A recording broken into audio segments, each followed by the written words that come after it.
தூக்கம் இல்லாதனால தான் கண்ணீர் ஓடுகிறது, வேதனை தாங்க முடியவில்லை. அப்படிப்பட்ட ஒரு நிலை. இது எதை காண்பிக்கிறது? தாவீதினுடைய அனுபவத்திலே தன் வேதனையை கர்த்தரிடம் தெரிவிக்கிற தாவீது. ராத்திரி முழுக்க தூங்கல, தூக்கம் வரல, கண்ணீர் ஓடுகிறது, தலையில நனைகிறது, கட்டில் நனைகிறது கண்ணீரால்.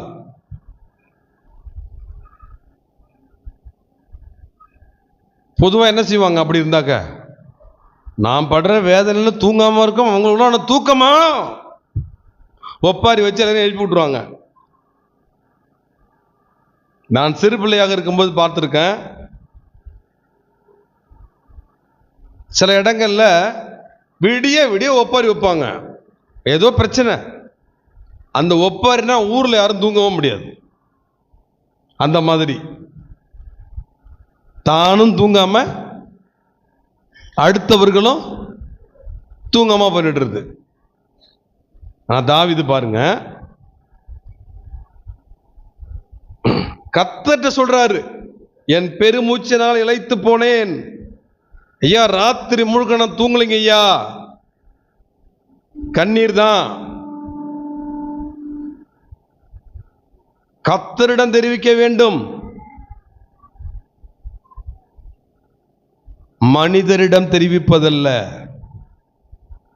மனிதரிடம் தெரிவித்து மனிதருடைய அனுதாபத்தை பெற்றுக்கொள்வதனால் ஒரு பயனும் இல்லை. கர்த்தரிடம் தெரிவித்தால் அந்த துக்கத்தை மாற்றுவார், நன்றாக தூக்கத்தை கொடுப்பார், பிரச்சனை எல்லாம் சரியாகிவிடும். அல்லேலூயா. அவ்வளவுதான். சில பேர் பார்த்தீங்கன்னா எப்போ பார்த்தாலும் பிரச்சனை. பிரச்சனை யாருக்கு தான் இல்லை? இங்கே இருக்கிற யாராவது ஒருத்தர் எனக்கு எந்த பிரச்சனையுமே கிடையாது, நான் சந்தோஷமாக இருக்கிறேன். சந்தோஷமாக இருக்கிறது அது வேற விஷயம்.